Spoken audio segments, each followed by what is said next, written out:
initially start with your 3 dice. You will roll them, and then you may keep one. You may keep any you like and roll the rest 2 more times. But anytime you roll a skull, you have to keep it because it will do bad things. If you're playing by yourself, you are allowed to re-roll the skull if you wish.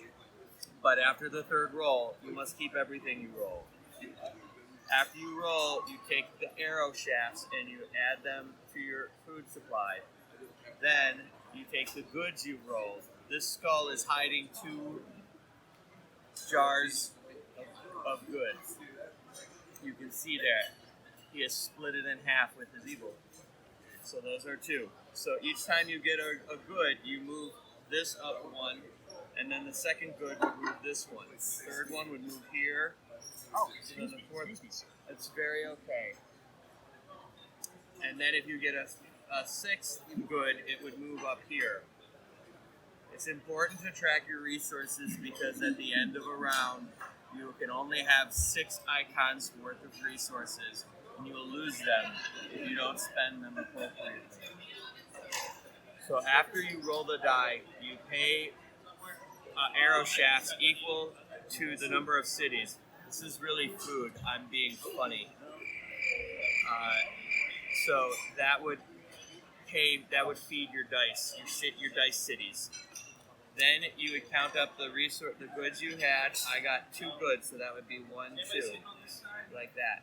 And then you would be able to build cities and monuments with any of your, if you rolled any dudes. So for every 1-armed dude, 2 armed dudes also count, but they are rare. For every 1-armed dude you have, you can cross off one box from one of your cities, and if you cross off enough boxes, you get a new die. I'm boring myself, so I will speed up.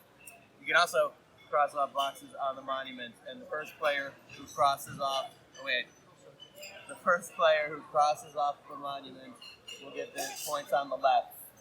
Players who finish after that will get the points on the right. But if you finish a city, you get a new die that you'll be allowed to roll every round until the end of the game. This will give you greater advantages during your turn, but it will also require you to roll more food to pay for your dice city. Lastly, you can use your goods and your monies. This is monies.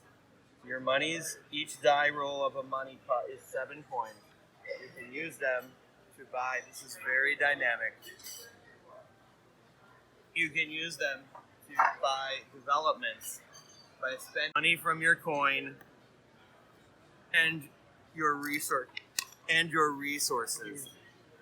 You lost a resource. If you want to spend a resource, you have to spend all of it, and you get as much money as is under the icon.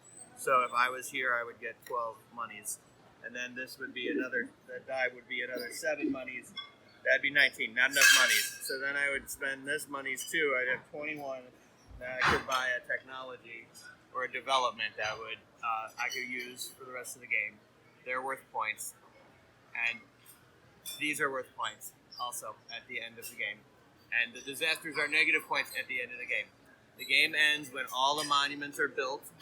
Like when every monument is built by at least one person. When at least one person has built each monument better.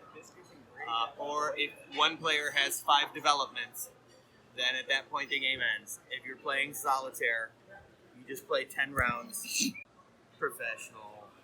And then you try to get your highest score in 10 rounds. I found this game to be good. It was easy to learn and play. The pieces are very nice to look at.